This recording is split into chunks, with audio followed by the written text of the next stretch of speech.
Hello everyone, my self Aamir Malik. Welcome to our channel the RX tutor. आज की video में हम बात करेंगे B pharm second semester pharmaceutical organic chemistry 1 unit 2 के टॉपिक एल्केन्स के बारे में। अगर आप एक बी फार्म सेकेंड सेमेस्टर के स्टूडेंट हैं तो आप इस वीडियो को ज़रूर देखें एंड इस वीडियो को अपने फ्रेंड्स, क्लासमेट या जो भी नीडी पर्सन हैं उनके साथ में ज़रूर शेयर करें।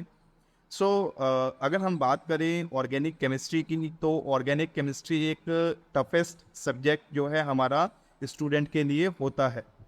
स्टूडेंट जो है ऑर्गेनिक केमिस्ट्री को समझने में काफ़ी जो है कॉम्प्लेक्स फील करता है एंड बहुत सारे स्टूडेंट ऐसे हैं जिनको ऑर्गेनिक केमिस्ट्री बहुत कम समझ में आती है या बिल्कुल समझ में नहीं आती। इसका एक रीज़न है क्या कि बहुत सारे बच्चों का जो बेसिक है, जो उनको कॉन्सेप्ट पता होने चाहिए वो उनको पता नहीं होते हैं। बच्चों का बेसिक स्ट्रॉन्ग नहीं होता है, जिसकी वजह से जो ऑर्गेनिक केमिस्ट्री में आने वाले टॉपिक्स होते हैं बच्चे उनको अच्छे से नहीं समझ पाते हैं। मैं कोशिश करूँगा कि टाइम टू टाइम जहाँ पर जिस कॉन्सेप्ट की, जिस बेसिक नॉलेज की ज़रूरत पड़ रही है उस टॉपिक को, उस कॉन्सेप्ट को मैं आपके साथ डिस्कस करूँगा।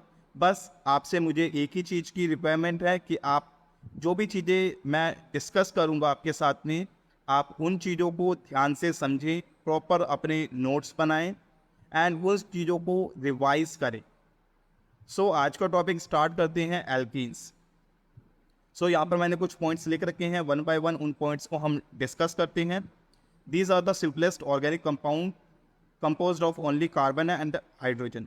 एल्कीन्स जो है सिंपलेस्ट ऑर्गेनिक कंपाउंड्स होते हैं और ये सिर्फ कार्बन और हाइड्रोजन से मिलके बनी होती हैं। आपके सामने यहाँ पर कुछ एल्कीन्स के एग्जाम्पल हैं। For example methane, ethane and propane.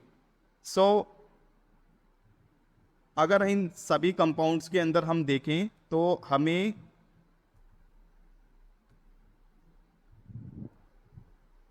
हम यहाँ पे अगर सभी कंपाउंड्स को देखें तो ये सभी कंपाउंड जो है इसके अंदर कार्बन और हाइड्रोजन प्रेजेंट हैं। कार्बन और हाइड्रोजन के अलावा इन तीनों कंपाउंड के अंदर और तीसरा एटम प्रेजेंट नहीं है। तो ये सिंपलेस्ट ऑर्गेनिक कंपाउंड्स होते हैं और कार्बन और हाइड्रोजन से मिलकर बने होते हैं। इनको हम हाइड्रोकार्बन्स भी कहते हैं। हाइड्रोकार्बन्स क्या होते हैं? ऐसे कंपाउंड जो हाइड्रोजन और कार्बन से मिलकर बने होती हैं। Then next point, they contain only single bond in their structure. अब ये जो कंपाउंड है इन सभी के अंदर सिंगल बॉन्ड प्रेजेंट रहता है। कोई भी आपको यहाँ पर डबल या ट्रिपल बॉन्ड नहीं देखने को मिलेगा। जितने भी एल्कीन्स हैं सभी सिंगल बॉन्ड कंटेन करते हैं। As we can see in the examples, जितने भी यहाँ पर स्ट्रक्चर शो हो रहे हैं सभी में सिंगल बॉन्ड है, चाहे वो कार्बन हाइड्रोजन के बीच में हो, चाहे वो कार्बन और कार्बन के बीच में। एल्केन्स के अंदर जितने भी बॉन्ड होंगे वो सिंगल बॉन्ड होंगे। Next point, they are also called as saturated hydrocarbons. अब देखो जितने भी कंपाउंड्स ऐसे हैं जिसके अंदर सिर्फ सिंगल बॉन्ड प्रेजेंट हैं उनको हम सैचुरेटेड कंपाउंड्स कहते हैं, जिसमें से एल्कीन जो है एक हमारा एग्जाम्पल है सैचुरेटेड कंपाउंड का। ये हाइड्रोकार्बन्स होते हैं इसलिए इनको हम सैचुरेटेड हाइड्रोकार्बन कहते हैं। Next point, the general molecular formula for alkane is CnH2n+2। Alkane का एक जनरल मोलिकुलर फॉर्मूला है जिसमें हम यहाँ पर एन की वैल्यू पुट करते हैं और हमें पता लग जाता है कि कितने कार्बन प्रेजेंट हैं एंड कितने हाइड्रोजन प्रेजेंट है। फॉर एग्जांपल अगर मैं एन की वैल्यू 1 रखूँ, 1 मतलब कार्बन जो है हमारा एक रहेगा, हम इसमें देख सकते हैं। और यहाँ पर भी अगर मैं एन की वैल्यू 1 रखता हूँ तो कैलकुलेट करेंगे हाइड्रोजन की वैल्यू कितनी आएगी, 4 आएगी। तो अगर एक कार्बन है 4 हाइड्रोजन रहेंगे। इसी तरीके से अगर हम यहाँ पर एन की वैल्यू 2 रखते हैं तो 2 कार्बन हो गए और हाइड्रोजन कितने हो गए हमारे, 6 हाइड्रोजन। इस फॉर्मूले को हम कैलकुलेट करेंगे तो नंबर ऑफ कार्बन के बेसिस पे हम नंबर ऑफ हाइड्रोजन्स का पता लगा सकते हैं कि कितने हाइड्रोजन प्रेजेंट होंगे। ये जनरल फॉर्मूला है हमारे alkanes. Now let's move to next topic which is method of preparation. अब एल्केन्स को हम किस तरीके से बना सकते हैं उसके कई सारे मेथड्स हैं, जिसमें से कुछ मेथड्स मैं आपके साथ डिस्कस करूंगा। फर्स्ट मेथड है हाइड्रोजनेशन ऑफ एल्कीन्स और एल्काइंस। एल्कीन्स की बात करें तो एल्कीन्स ऐसे कंपाउंड होते हैं जिसमें डबल बॉन्ड प्रेजेंट होता है एंड एल्काइंस ऐसे कंपाउंड होते हैं जिसमें ट्रिपल बॉन्ड प्रेजेंट होता है। हाइड्रोजनेशन की बात करें तो जब हम किसी कंपाउंड में हाइड्रोजन मॉलिक्यूल को या हाइड्रोजन को ऐड करते हैं तो उस प्रोसेस को हम कहते हैं हाइड्रोजनेशन। हम अगर रिएक्शन की बात करें तो रिएक्शन में यहाँ पे आप देख पा रहे हो एक कंपाउंड है जिसके अंदर डबल बॉन्ड है, यानी वो एक एल्कीन है। उसमें हम क्या कर रहे हैं, हाइड्रोजन गैस को ऐड कर रहे हैं। तो ये रिएक्शन क्या कहलाएगी, हाइड्रोजनेशन।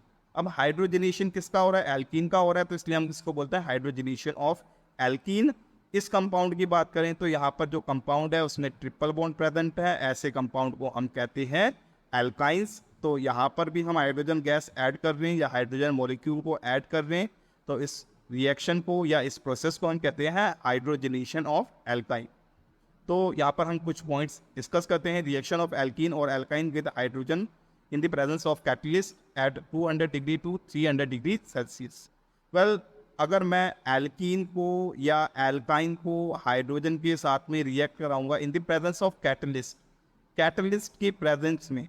अब ये कैटलिस्ट क्या होते हैं, कैटलिस्ट ऐसे कंपाउंड होते हैं जो रिएक्शन का रेट इंक्रीज करते हैं, रिएक्शन को फास्ट करते हैं। तो यहाँ पे कैटलिस्ट कौन कौन से यूज़ कर रहे हैं, प्लेटिनियम, निकल एंड लेड। आप यहाँ पे देख पा रहे हैं हमने यहाँ पर प्लेटिनियम यूज़ करा है, इधर निकल यूज़ करा है, इधर भी प्लेटिनियम यूज़ करा है। सो ये एज अ कैटलिस्ट काम करते हैं हमारी रिएक्शन के अंदर। अब इस रिएक्शन में क्या हो रहा है, एक एल्कीन लेते हैं, यहाँ पर हमने प्रोपीन लिया है, इसको हाइड्रोजन मॉलिक्यूल के साथ में रिएक्ट कराते हैं और हमें जो कंपाउंड मिलता है वो प्रोपेन मिलता है। इसी तरीके से अगर मैं इथीन को रिएक्ट कराऊंगा हाइड्रोजन के साथ में इन द प्रेजेंस ऑफ कैटलिस्ट, तो हमें इथेन मिलता है। इसी तरीके से प्रोपाइन की बात करें तो प्रोपाइन को जब हम हाइड्रोजन के साथ में रिएक्ट कराते हैं तो हमें वहाँ पर एक प्रोपेन मिलता है। अब इन तीनों अगर हम कंपाउंड्स की बात करें तो ये तीनों जो हैं हमारे एल्कीन्स के अंडर आते हैं। तो ये तो एक मेथड हो गया प्रिपरेशन या method of preparation of alkene में। नेक्स्ट मेथड की बात करें, next method is reduction of alkyl halide. Well, alkyl halide की बात करें तो एल्काइल हैलाइड ऐसे कंपाउंड होते हैं जिसमें एक एल्काइल ग्रुप लगा होता है CH3 और हैलाइड। अब ये जो CH3 है ये एल्काइल ग्रुप है। एल्काइल कैसे बनता है, जब मैं किसी एल्कीन में से हाइड्रोजन को रिमूव करता हूं तो रिमेनिंग जो मेरा कंपाउंड है वो हमारा एल्काइल ग्रुप कहलाएगा। फॉर एग्जांपल, हम अभी यहाँ पर मीथेन की बात करते हैं, तो मीथेन में से अगर मैं एक हाइड्रोजन को हटाऊंगा तो क्या बचेगा, कार्बन और 3 हाइड्रोजन बचेंगे। तो यहाँ पर जो मीथेन है हमारा वो कन्वर्ट हो जाएगा किसके अंदर, मिथाइल के अंदर। जब एल्कीन में से एक हाइड्रोजन हटाते हैं तो एल्काइल कंपाउंड बनता है, मीथेन में से जब हम एक हाइड्रोजन हटाएंगे तो मिथाइल बनेगा। तो हमारा इस स्टेप में जो कंपाउंड बन रहा है वो मिथाइल क्लोराइड या क्लोरोमीथेन है।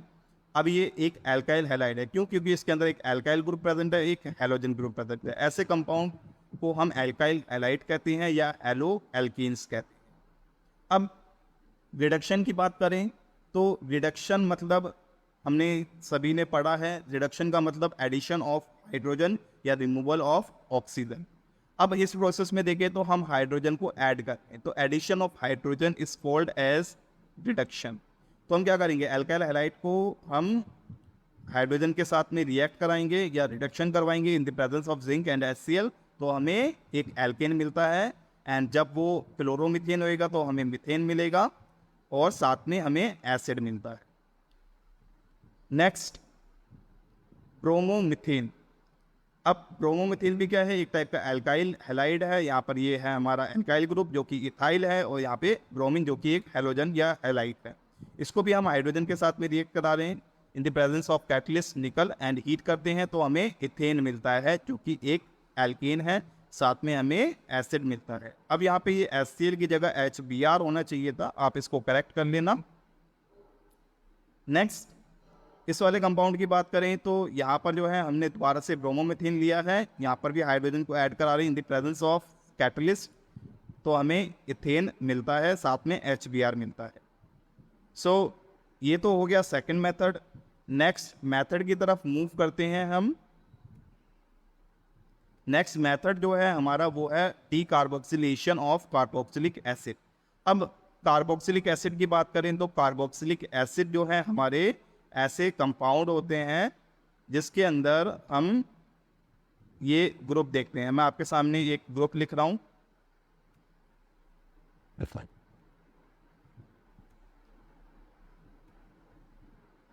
अभी आपके सामने मैं एक यहाँ पे ग्रुप ड्रॉ करता हूँ। अगर मैं किसी एल्काइल ग्रुप के साथ में एक COOH ग्रुप अटैच करता हूँ, ये COOH ग्रुप है हमारा, जो कि हम यहाँ पे COONA के फॉर्म में देख पा रहे हैं।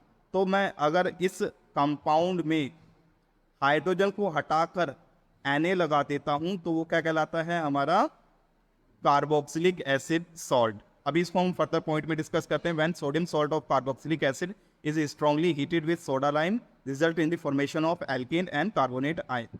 अब हम यहाँ पर क्या करते हैं, sodium salt of carboxylic acid लेते हैं। हमारे पास यहाँ पे ये कंपाउंड है कार्बोक्सिलिक एसिड, ये COOH, ऐसा कंपाउंड हमारा कार्बोक्सिलिक एसिड कहलाता है। एंड जब इस H को हटाकर मैं इसमें कोई भी सोडियम मेटल लगाता हूँ तो वहाँ पर वो क्या कहलाएगा, sodium salt of carboxylic acid. अब sodium salt of carboxylic acid हम यहाँ पे देख पा रहे हैं RCOONA की फॉर्म में। इसको जब मैं सोडा लाइम के साथ में हीट करता हूँ तो सोडा लाइम क्या होता है, NaOH और कैल्शियम ऑक्साइड का मिक्सचर। यहाँ पे हमने NaOH शो कर रखा है, कैल्शियम ऑक्साइड शो नहीं कर रहा है। जब हम सोडा लाइन के साथ में इसको हीट करते हैं तो हमें एक एल्केन मिलता है और एक कार्बोनेट कंपाउंड मिलता है। तो हमें ये एल्केन मिल गया ये वाला, और ये कार्बोनेट कंपाउंड मिल गया। इसका एक एग्जांपल भी देख लेते हैं। हम यहाँ पे क्या कर रहे हैं, एक कार्बोक्सिलिक एसिड ले रहे हैं, सोडियम सॉल्ट का, सोडियम एसीटेट, इसको सोडा लाइन के साथ में ट्रीट करा रहे हैं या NaOH के साथ में ट्रीट कराते हैं, हीट करते हैं इसको, तो हमें मीथेन मिलता है और सोडियम कार्बोनेट मिलता है। ये तो हो गए हमारे method of preparation. Next video में हम बात करेंगे क्लोरीनेशन ऑफ एल्केन्स के बारे में। अगर आपको इस वीडियो से कुछ नॉलेज मिली हो या आपको ये वीडियो अच्छी लगी हो तो इस वीडियो को लाइक करें, कमेंट्स में अपने रिव्यू शेयर करें, या अगर आप कुछ पूछना चाहते हैं, आपकी कोई डाउट या क्वेरी है तो आप कमेंट्स में पूछ सकते हैं। चैनल को सब्सक्राइब करें, वीडियो को शेयर करें अपने फ्रेंड्स, जो भी क्लासमेट्स हैं, जो भी नीडी पर्सन हैं, उन सभी के साथ में। थैंक्स फॉर वॉचिंग, मिलते हैं नेक्स्ट वीडियो।